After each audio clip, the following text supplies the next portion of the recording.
RSS ವಿರುದ್ಧ case ಇದೆಯಾ ಇಲ್ಲ ಅಂತ ಕೇಳಿದರೆ ಇಲ್ಲ ಅಂತಾನೆ ಹೇಳಿದೀವಿ. ಯಾಕಿಲ್ಲ? ಯಾಕಂದ್ರೆ ಅವ್ರ ನೋಂದಣಿನೇ ಇಲ್ಲ.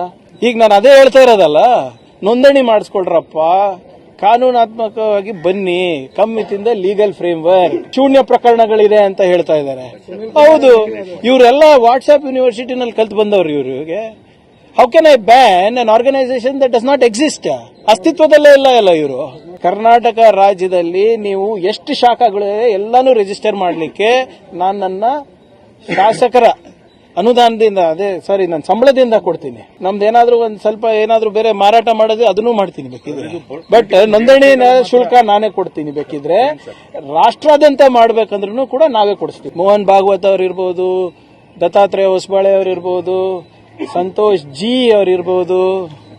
ಯಾವತ್ತಾನ ಉತ್ತರ ಕೊಟ್ಟಿದ್ರ ಸರ್ ನಿಮ್ಗೆ ಧೈರ್ಯ ಇದ್ರೆ ನನಗೆ ಕ್ರಿಮಿನಲ್ ಡಿಫಮೇಷನ್ ಕೇಸ್ ಹಾಕ್ಸಿದಿರಲ್ಲ, ಸಮನ್ಸ್ ಕೊಡ್ಸಿದಿರಲ್ಲ, ಬನ್ನಿ ಉತ್ತರ ಕೊಡ್ತೀನಿ ಕೋರ್ಟಲ್ಲಿ ನಿಮ್ಗೆ. ಇಷ್ಟೊಂದು ಪವರ್ಫುಲ್ ಮಂತ್ರಿಗಳು, ಗೃಹ ಸಚಿವರು, ಪ್ರಧಾನಮಂತ್ರಿ ಇನ್ಕ್ಲೂಡೆಡ್ ಈ ಸಂಘಟನೆಯ ಸದಸ್ಯರಿದ್ರೆ, ಸ್ವಯಂ ಸೇವಕರಿದ್ರೆ ನೋಂದಣಿಯಿಂದ ಯಾಕೆ ಹಿಂಜರಿತಾ ಇದ್ದೀರಾ? ಪ್ರಕರಣಗಳ ಪಟ್ಟಿನ ಕೇಳಿದಂತ ಸಂದರ್ಭದಲ್ಲಿ ಯಾವ ಪ್ರಕರಣಗಳು ಇಲ್ಲ ಅಂತ ಹೇಳಿದ್ರೆ ಅದೊಂದು ಸಾಮಾಜಿಕ ಜಾಲತಾಣದಲ್ಲಿ ಒಂದು ಪರ ವಿರೋಧ ಮಾತುಕತೆ ಆಯ್ತು. ಅದೇ ನನ್ಗೇನ್ ಸಂಬಂಧ? ನಾವು ಇದ್ದಂಗೆ ಹೇಳ್ಬೇಕಲ್ಲ. ಈ ಬಿಜೆಪಿದವರು ಮೂರ್ಖರು. RSS ವಿರುದ್ಧ ಕೇಸ್ ಇದೆಯಾ ಇಲ್ಲ ಅಂತ ಕೇಳಿದರೆ ಇಲ್ಲ ಅಂತಾನೆ ಹೇಳಿದೀವಿ. ಯಾಕಿಲ್ಲ? ಯಾಕಂದ್ರೆ ಅವ್ರ ನೋಂದಣಿನೇ ಇಲ್ಲ. ಈಗ ನಾನು ಅದೇ ಹೇಳ್ತಾ ಇರೋದಲ್ಲ, ನೋಂದಣಿ ಮಾಡಿಸ್ಕೊಳ್ರಪ್ಪ, ಕಾನೂನಾತ್ಮಕವಾಗಿ ಬನ್ನಿ, come with the legal framework. ನೀವೇನು ಎಲ್ಲರಿಗಿಂತ ದೊಡ್ಡವರಲ್ಲ. ಅದು ನಾನು ನೋಡಿದೆ, ನಾರಾಯಣ ಸ್ವಾಮಿ ಚೆಲುವಾದಿಯವರು, ಬಿಜೆಪಿಯವರು ನೋಡಿದ್ರ ಇಲ್ಲಿ ಶೂನ್ಯ ಪ್ರಕರಣಗಳಿದೆ ಅಂತ ಹೇಳ್ತಾ ಇದ್ದಾರೆ. ಹೌದು, ಇವರೆಲ್ಲ ವಾಟ್ಸ್ಆಪ್ ಯೂನಿವರ್ಸಿಟಿನಲ್ಲಿ ಕಲ್ತು ಬಂದವರು. ಇವ್ರಿಗೆ how can I ban an organisation that does not exist? ಅಸ್ತಿತ್ವದಲ್ಲೇ ಇಲ್ಲ ಇವರು. ಅದಕ್ಕೆ ನಾನು ಹೇಳ್ತಾ ಇದ್ದೀನಿ, ದಯವಿಟ್ಟು ನೋಂದಣಿ ಮಾಡಿಸಿ. ನಿಮ್ ನೋಂದಣಿ ಶುಲ್ಕವನ್ನ ನಾನೇ ಕಟ್ತೀನಿ. ನಾನು ನಿನ್ನೆ ಕೂಡ ಹೇಳಿದ್ದೀನಿ ಮಾಧ್ಯಮ ಸ್ನೇಹಿತರಿಗೆ, ಕರ್ನಾಟಕ ರಾಜ್ಯದಲ್ಲಿ ನೀವು ಎಷ್ಟು ಶಾಖಗಳಿವೆ ಎಲ್ಲಾನು ರಿಜಿಸ್ಟರ್ ಮಾಡಲಿಕ್ಕೆ ನಾನು ನನ್ನ ಶಾಸಕರ ಅನುದಾನದಿಂದ, ನನ್ನ ಸಂಬಳದಿಂದ ಕೊಡ್ತೀನಿ.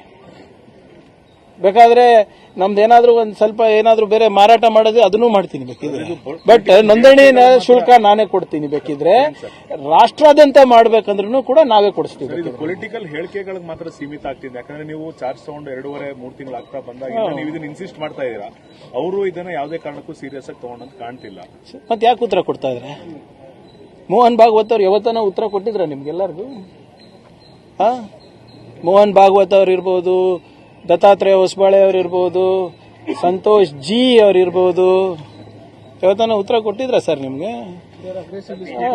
And if I am so irrelevant, ನನ್ನ ಹೇಳಿಕೆಗಳಿರ್ಬೋದು, ನಾನು ಕೇಳ್ತಾ ಇರೋ ಪ್ರಶ್ನೆಗಳಿರ್ಬೋದು ಅಪ್ರಸ್ತುತ ಇದ್ರೆ ಉತ್ತರ ಯಾಕ್ರಿ ಕೊಡ್ತಾ ಇದ್ದೀರಾ? ನಿಮ್ಗೆ ಧೈರ್ಯ ಇದ್ರೆ ನನಗೆ ಕ್ರಿಮಿನಲ್ ಡಿಫಮೇಷನ್ ಕೇಸ್ ಹಾಕ್ಸಿದಿರಲ್ಲ, ಸಮನ್ಸ್ ಕೊಡ್ಸಿದಿರಲ್ಲ, ಬನ್ನಿ ಉತ್ತರ ಕೊಡ್ತೀನಿ ಕೋರ್ಟಲ್ಲಿ ನಿಮ್ಗೆ.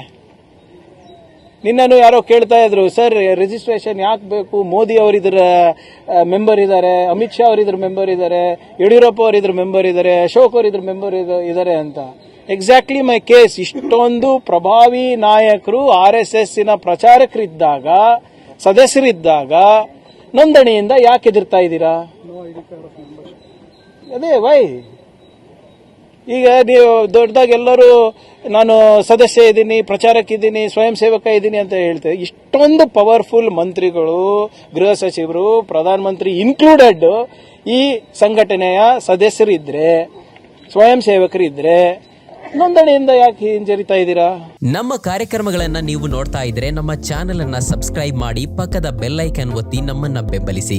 ಹಾಗೆ ನಮ್ಮ ಕಾರ್ಯಕ್ರಮಗಳನ್ನ ಲೈಕ್ ಮಾಡಿ, ಕಮೆಂಟ್ ಮಾಡಿ, ಅದನ್ನ ಬೇರೆಯವರಿಗೂ ವಾಟ್ಸ್ಆಪ್ ಮೂಲಕ ಶೇರ್ ಮಾಡಿ.